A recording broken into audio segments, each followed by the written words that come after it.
Friends, welcome to shield IAS. तो जैसे कि आपको पता है कि 2022 प्रीलिम्स बहुत ही करीब है, 5 जून को है। आई होप आप सब ने टेस्ट सीरीज वगैरह ज्वाइन कर लिए होंगे। पर जो सबसे बेस्ट तरीका होता है प्रीलिम्स के लिए खुद को प्रिपेयर करने का, वो होता है यूपीएससी के ही प्रीवियस ईयर क्वेश्चंस को सॉल्व कर लेना। तो आज मैं आपके सामने पॉलिटी के कुछ क्वेश्चंस लेके आई हूँ 2021 प्रीलिम्स के। This is part 1। तो let's start. Okay, so the first question is, under the Indian Constitution concentration of wealth violates। तो इंडियन कॉन्स्टिट्यूशन क्या है? बेसिकली इंडियन कॉन्स्टिट्यूशन हमें बताता है कि इंडिया के लिए क्या सिस्टम होना चाहिए, है ना, क्या गवर्निंग सिस्टम होना चाहिए, स्टेट को कैसे पॉलिसीज बनाने चाहिए, ठीक है। इसलिए उसमें फंडामेंटल राइट्स, डीपीएसपी, ठीक है, ये सब चैप्टर्स दिए हुए हैं। कंसंट्रेशन ऑफ वेल्थ का मतलब क्या होता है कि वेल्थ कुछ लोगों के पास इकट्ठे हो जाना। जैसे ऑक्सफैम रिपोर्ट है, उसने बताया है कि इंडिया में 1% लोगों के पास 70% वेल्थ है, ठीक है। तो वो कंसंट्रेशन ऑफ वेल्थ के तो अगेंस्ट हो गया, है ना। तो हमको इस क्वेश्चन में बताना है कि concentration of wealth Indian constitution के कौन से कॉन्सेप्ट को वायलेट करता है, राइट। तो जो फर्स्ट ऑप्शन है वो है right to equality. Right to equality is a fundamental right under article 14, ठीक है। तो उसका मतलब क्या है कि सबको इक्वल अपॉर्चुनिटीज मिलेगी, ठीक है। कानून के सामने सब एक समान है, पर उसमें कहीं भी ये नहीं लिखा कि सबके लिए इक्वल वेल्थ होगी, ठीक है। तो वो राइट टू इक्वालिटी को तो वायलेट नहीं कर रहा है कंसंट्रेशन ऑफ वेल्थ, तो हम इस ऑप्शन को एलिमिनेट कर सकते हैं, ठीक है।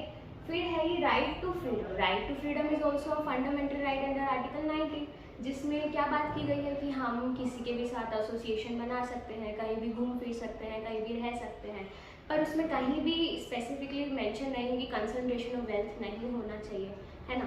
तो इस ऑप्शन को भी हम एलिमिनेट कर सकते हैं। फिर है कंसेप्ट ऑफ वेलफेयर।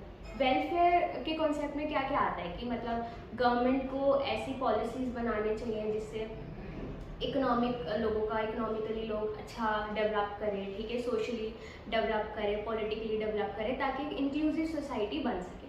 पर उसमें भी कहीं भी कंसंट्रेशन ऑफ वेल्थ की ऐसी कोई बात नहीं हुई है, तो इसलिए आप इस ऑप्शन को भी एलिमिनेट कर सकते हैं।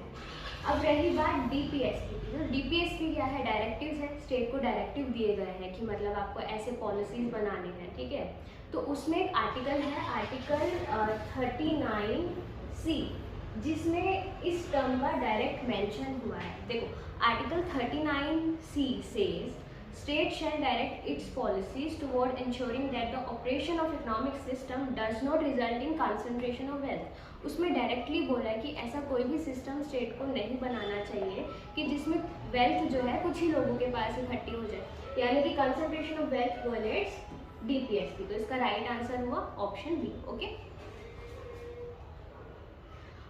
नेक्स्ट क्वेश्चन है, what is the position of the right to property in India. देखो, राइट टू प्रॉपर्टी जो है वो पहले हमारा फंडामेंटल राइट हुआ करता था, ठीक है। पर इसको 44th amendment 1978, okay, 44th amendment 1978 के बाद इसको फंडामेंटल राइट से कन्वर्ट करके इसको हमारा कॉन्स्टिट्यूशनल राइट बना दिया गया, यानी लीगल राइट बना दिया गया under article 308 part 12। Okay,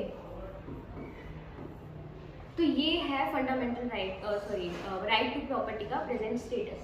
so it's not a fundamental right, it's a constitutional right under article 308। तो अब ऐसे में ये जो ऑप्शन है fundamental right available to citizens only, ये तो एलिमिनेट हो गया। ओके, डी है neither fundamental right nor legal right. देखो, लीगल राइट तो है, तो आप इसको भी एलिमिनेट कर सकते हो। फंडामेंटल राइट नहीं है लेकिन लीगल राइट तो है। उसके बाद है legal right available to citizens only. देखो, सिटीजनशिप वाले चैप्टर में आप लोगों ने अपनी बुक्स में पढ़ा होगा कि इसमें लिखा है कि ओसीआई जो होते हैं, ठीक है, ओसीआई है ना, ओवरसीज सिटीजन्स ऑफ इंडिया, या पीआईओ जो होते हैं, पर्सन्स ऑफ इंडियन ऑरिजिन, ठीक है, उनको भी इमूवेबल प्रॉपर्टी खरीदने का राइट है, ठीक है। वो खरीद सकते हैं, वो एग्रीकल्चरल लैंड नहीं खरीद सकते हैं, प्लांटेशन प्रॉपर्टी नहीं ले सकते हैं, पर वो प्रॉपर्टी खरीद सकते हैं, है ना। तो यानी कि सिटीजन्स के लिए तो नहीं है सिर्फ ये, तो इसलिए legal right available to any person, ये राइट ऑप्शन हो जाता है, ठीक है। नेक्स्ट क्वेश्चन है, what was the exact constitutional status of India on 26 जनवरी 1950। 26 जनवरी 1950 को हुआ क्या था? हमारा कॉन्स्टिट्यूशन इम्प्लीमेंट हुआ था, कमिंग ऑफ द कॉन्स्टिट्यूशन, ठीक है। तो उसका उस टाइम पे कॉन्स्टिट्यूशनल स्टेटस इंडिया का क्या रहा होगा, उसके लिए हमारे पास जो सबसे अच्छा सोर्स है वो है प्रीएम्बल, ठीक है। प्रीएम्बल में, अच्छा आगे बढ़ने से पहले मैं एक और चीज़ बताऊंगी कि प्रीएम्बल में आप सबने आई एम श्योर अब तक पढ़ लिया होगा कि 42nd अमेंडमेंट 1976, ठीक है, 42nd अमेंडमेंट 1976 में 3 टर्म्स ऐड हुए थे, ठीक है, socialist, secular and integrity. 3 terms add हुए थे 1976 में, यानी कि सोशलिस्ट सेक्युलर 1950 में तो नहीं था, ठीक है। तो आप इसको एलिमिनेट कर सकते हैं। अगेन सेक्युलर टर्म है, इसको भी आप एलिमिनेट कर सकते हैं। तो उस टाइम पे जो एग्जैक्ट कॉन्स्टिट्यूशनल स्टेटस था इंडिया का वो था sovereign democratic republic. So option B is the right answer, right. Now the next question is constitutional government means. अच्छा, कॉन्स्टिट्यूशनल गवर्नमेंट होती क्या है? Government whose responsibilities and powers are decided by constitution, ठीक है। मतलब कॉन्स्टिट्यूशन डिसाइड करता है कि गवर्नमेंट के पास क्या पावर्स होने चाहिए, ठीक है, गवर्नमेंट की क्या रिस्पॉन्सिबिलिटीज है, उसको हम कॉन्स्टिट्यूशनल गवर्नमेंट कहते हैं। अभी कॉन्स्टिट्यूशनल गवर्नमेंट जो होती है वो 2 टाइप की हो सकती है, ओके, एक फेडरल और एक यूनिटरी, ठीक है। तो फेडरल में भी आपको एग्जांपल पता है, India is a federal, quasi federal है, ठीक है।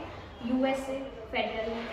यूनिटरी में आपके यूरोपियन कंट्रीज आते हैं कुछ, जैसे पोर्तुगल, आयरलैंड, ठीक है, ये आपका यूनिटरी कंट्रीज है पर है कॉन्स्टिट्यूशनल गवर्नमेंट, ठीक है। तो जो ऑप्शन ए है कि a representative government of a nation with federal structure, तो ये ऑप्शन गलत हो जाता है क्योंकि यूनिटरी भी हो सकता है कॉन्स्टिट्यूशनल गवर्नमेंट, ठीक है। फिर है a government whose head enjoys nominal power. Nominal power का मतलब क्या होता है? नॉमिनल पावर का मतलब है नाम मात्र की पावर्स होना। जैसे इंडिया में हेड ऑफ द स्टेट है प्रेसिडेंट, उसके पास नॉमिनल पावर्स है ना। पर अगर देखा जाए तो यूएसए है, यूएसए में प्रेसिडेंट है, उसके पास तो लेकिन रियल पावर्स है ना, तो इसलिए ये ऑप्शन गलत हो जाएगा कि मतलब ऐसा नहीं है कि सिर्फ नॉमिनल पावर्स होगी तभी आप कॉन्स्टिट्यूशनल गवर्नमेंट बनोगे। रियल पावर भी है यूएसए के पास तब भी वो कॉन्स्टिट्यूशनल गवर्नमेंट है ना। तो ये जो ऑप्शन है government whose head enjoys real power, USA इसका एग्जाम्पल है कि उसका हेड इंजॉय करता है रियल पावर, पर इंडिया में तो है ना कि नॉमिनल पावर है ना। ऐसे यूके है, वहाँ पर भी जो क्वीन है वहाँ की, उनके पास रियल पावर्स नहीं है, नॉमिनल पावर्स ही हैं। तो इसलिए ये दोनों ऑप्शन ही गलत हो जाते हैं। तो जो लास्ट ऑप्शन बचता है वो है a government limited by the terms of the constitution. तो ये जो है राइट ऑप्शन हो जाता है, ठीक है। तो गाइज ये हमारा फर्स्ट पार्ट था। अब हम आपको सेकंड पार्ट में कुछ और क्वेश्चंस के साथ मिलेंगे, ओके।